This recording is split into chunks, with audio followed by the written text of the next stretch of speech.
recently had the opportunity to interview Eric Shepard, CEO of Question Mark. And I asked him, Eric, given your perch in the assessment field, is there anything that learning performance professionals could learn? I also asked Eric about the economy and how that was affecting the assessment landscape.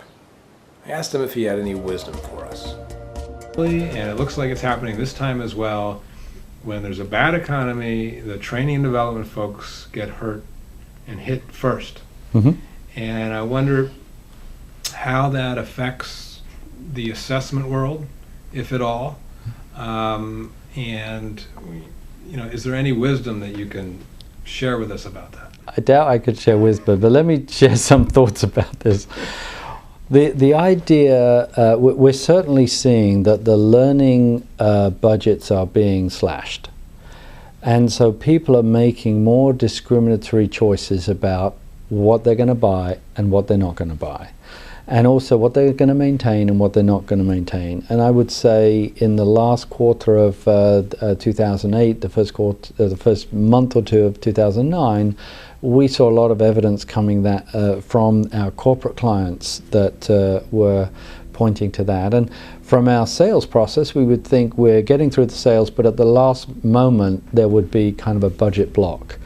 Interestingly, we're doing this interview in the middle of March. We're now hearing from the streets that those budget blocks are being removed.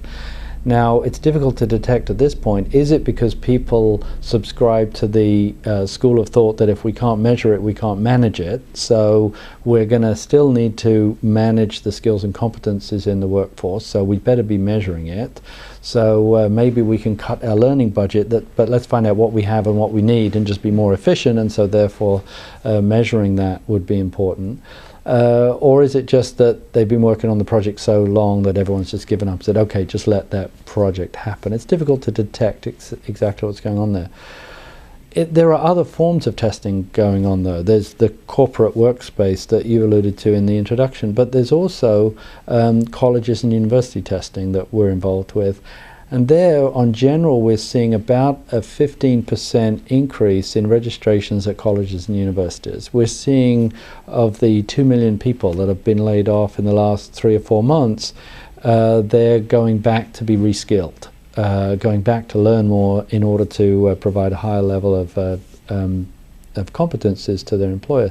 So we see those marketplaces are still quite vibrant. They still are suffering from budget constraints, but testing is still going on more at screening tests and pre-college testing.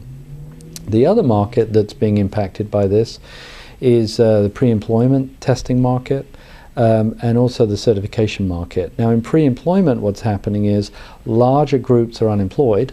So larger groups are applying for jobs, so companies need better screening mechanisms and better qualification mechanisms in order to get a candidate pool that is appropriate for the job that they're applying for. So HR teams are going more for screening testing and knowledge-based testing. And then so to every cloud there is a silver lining, and in the testing world these are the silver linings we see. And finally there's the certification testing. Now in certification, as people realize they're unemployed, they've got to apply for a job, they're looking to get new certifications to demonstrate the skills they acquired in their previous employment, but they didn't have any proof of those. So they're returning to get certified, so as they apply for the new jobs, they have a certificate to show their level of competency.